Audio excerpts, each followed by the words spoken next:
Plus passionnant que le cinéma ou la télé.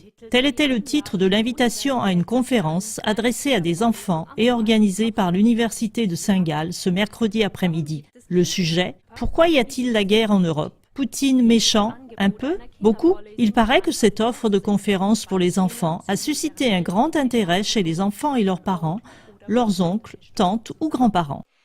La salle Audimax, qui contient plusieurs centaines de places assises pour les enfants et beaucoup de strapontins supplémentaires pour les adultes, était comble et il a fallu encore une salle de transmission pour pouvoir contenir tous ces petits étudiants et les autres auditeurs. Tandis qu'en Suisse, les officiers de l'armée eux-mêmes ne se permettent pas, pour des raisons de neutralité, de porter devant les soldats un jugement de valeur sur des affaires de politique extérieure, ce mercredi 11 novembre, le professeur Ulrich Schmidt a osé faire une toute autre chose. On ne trouve pas de mots pour décrire ce que ces enfants de 5 à 12 ans, à l'esprit curieux et innocent, ont dû supporter pendant une petite heure de propagande sans aucune neutralité, c'est-à-dire une heure de dénigrement partial contre Poutine et contre la Russie. Sans tenir compte d'aucun élément qui prouve le contraire, il a commencé à dénigrer et à diffamer le président russe en assénant des déclarations indifférenciées comme par exemple « Poutine fait la guerre en Ukraine » et d'autres remarques comme « Poutine a volé la Crimée aux gens et il veut faire la guerre contre beaucoup d'autres pays. Il aimerait bien rétablir le territoire de l'ancien empire des tsars, etc. » Évidemment, on a fait savoir aux enfants, sans que cela soit exprimé explicitement, que le président Poutine ne serait encore président que parce qu'il a constamment truqué les résultats des élections.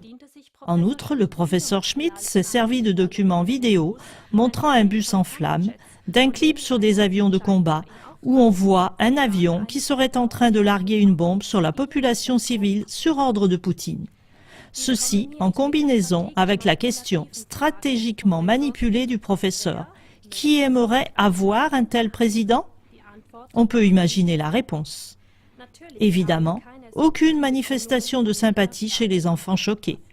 Par contre, lorsque le professeur a demandé « Pourquoi pas ?», toutes les petites mains se sont levées. Parce que Poutine est méchant. Et voilà, le discours de haine a atteint son but dans les cœurs blessés des enfants. De plus, de façon répétée, il a été dit aux enfants que Poutine fidélise toute la population russe seulement au moyen de petites combines, de menaces et de films de propagande. En guise de preuve, les images chocs habituelles défilaient sur un écran à côté du pupitre de l'orateur.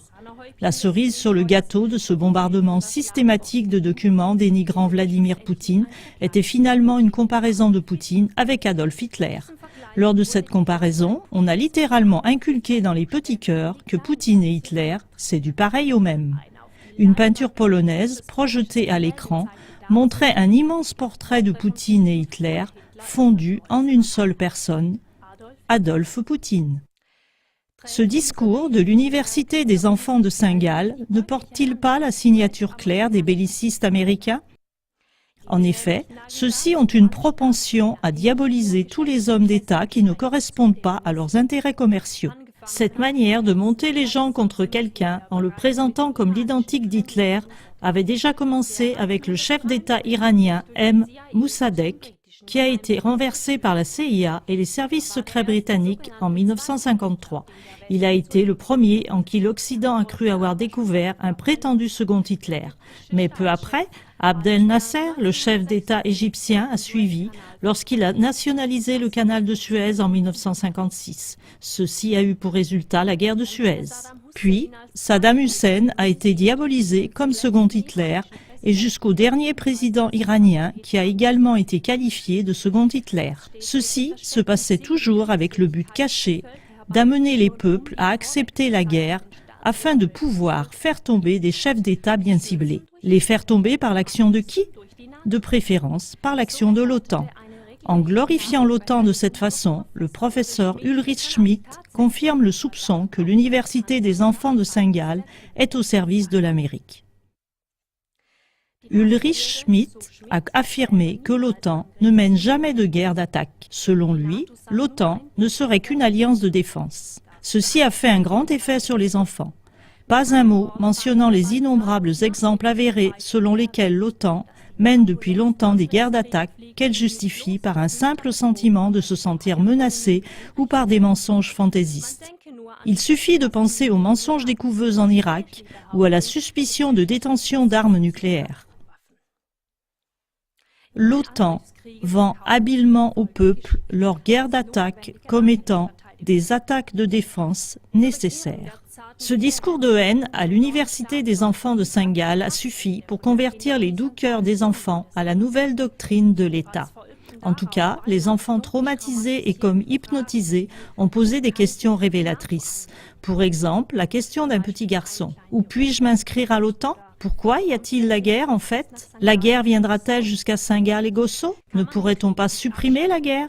C'est à peu près ainsi qu'étaient formulées la plupart des questions inquiètes des enfants. Mais peut-être faudrait-il être professeur et avoir chauffé les bancs des amphithéâtres pendant des années pour ne pas réaliser que c'est justement lors de telles réunions que naissent et sont attisés le dénigrement, la haine et la guerre. Et c'est à juste titre qu'on peut poser la question suivante. Est-ce qu'on ne réalise vraiment pas ou est-ce qu'il s'agit d'une action ciblée pour amener la génération montante à accepter la guerre ? Ce discours, qui aurait dû être plus passionnant que le cinéma, rappelle plutôt à chaque citoyen critique et bien informé ce qui se passe parallèlement dans des colonies de vacances en Ukraine. Comme l'ont rapporté le Kiev Post et d'autres médias, plusieurs de ces colonies de vacances se déroulent actuellement en Ukraine, organisées par le groupe terroriste militant Azov, qui est soutenu par les États-Unis. Là-bas, ils entraînent des enfants, dont certains sont à peine âgés de 6 ans, à sauver des blessés, à monter des armes et à tirer avec celles-ci. Je veux que cette guerre se termine et que nous tuons tous ces Russes, a dit un bout de chou très soucieux et fanatisé par la colonie de vacances d'Azov. Citoyens, parents, réveillez-vous, faites obstacle à tous ces développements. Interdisez de pareilles propagandes d'État dans les universités des enfants. Ne livrez pas vos enfants à des propagandistes de guerre. À plus forte raison, instruisez-les de ces liens que nous venons de relater et ne vous laissez pas inciter à la haine. Quoi que le président Poutine soit ou quoi qu'il ait fait, ce qui se passe ici avec nos enfants, c'est de l'incitation à la haine. De tels discours de haine ne peuvent pas produire un avenir meilleur. Y a-t-il des alternatives ? Transmettez à vos enfants les contre-voix, comme par exemple klagemover.tv.